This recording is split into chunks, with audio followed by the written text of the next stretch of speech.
Coming up on Valley News Live at 6, more political signs and flags are being stolen or vandalized in the area. We'll hear from a homeowner whose camera caught a culprit on video. Plus, the pandemic may be taking a toll on our kids' mental health. We'll tell you what parents can do to help. And a rare but serious complication from COVID-19 is now appearing in adults. Valley News Live at 6 starts right now. Live from Fargo and serving you on TV, online, and on the go. This is Valley News Live at 6.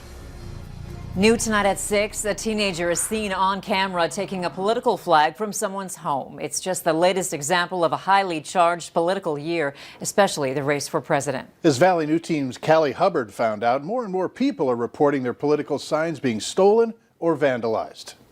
You can see as the young girl goes up to this North Fargo home along 9th Avenue and University Drive to grab a Donald Trump flag, yanking it multiple times before finally tearing it down. You can see the pole is broke. The flag belonged to David Carroll, who says this is the third time he'll have to replace his Trump flag. I feel like it's my privilege to fly where I want on my house, but other people think otherwise because they come and get my flag all the time. This time the thief left behind evidence, a bicycle, which Carroll says he has in his house. He says if she wants her bike back, she's going to have to bring back the flag and replace the pole. It's aggravating, but it needs to stop. Carroll says that the pandemic may be to blame as more kids are learning from home, listening to mom and dad all day, giving them more time to go out and cause trouble. More bored than anything, and they're just looking for something to get into. Determined as ever, Carroll says he's going to buy another one and put it as high as he can on his house so no thief can touch it. In North Fargo, Callie Hubbard, Valley News Live.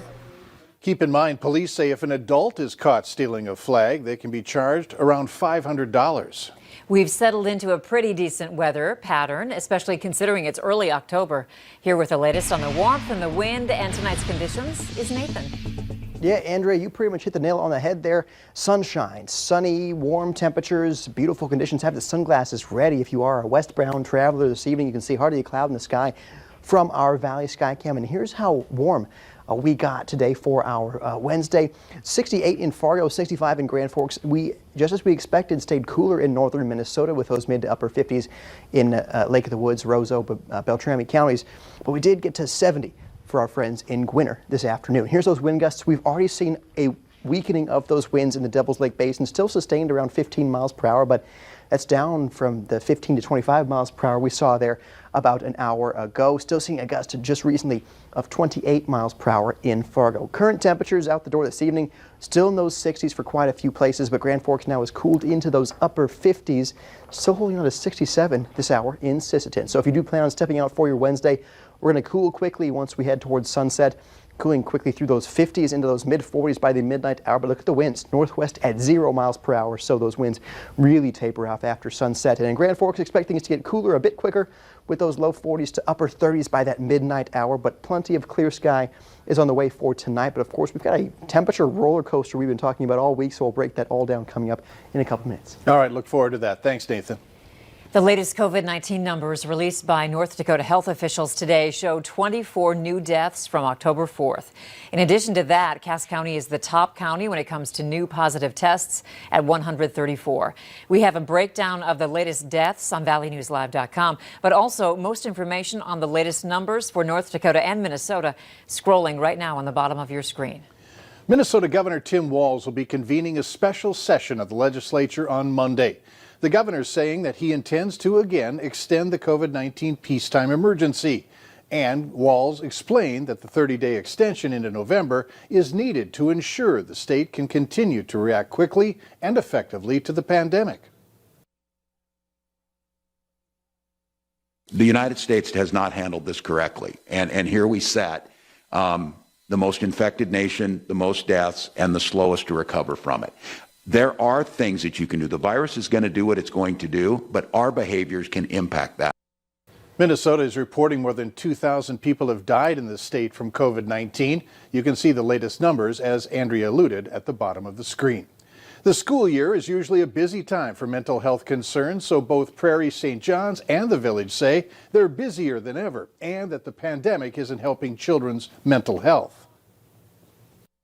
not knowing, they could get the phone call tomorrow saying school's going to be online for 2 weeks. And so everyone's kind of a little more on edge at the beginning of this school year than previous school years we've seen. I've seen a lot of our kids who tend to do well in school starting to struggle with the distance learning.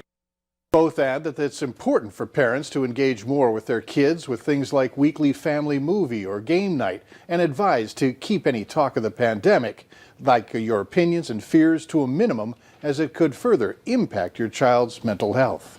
The Fargo Police Department is reporting an increase of garage burglaries and unlawful entry into motor vehicles.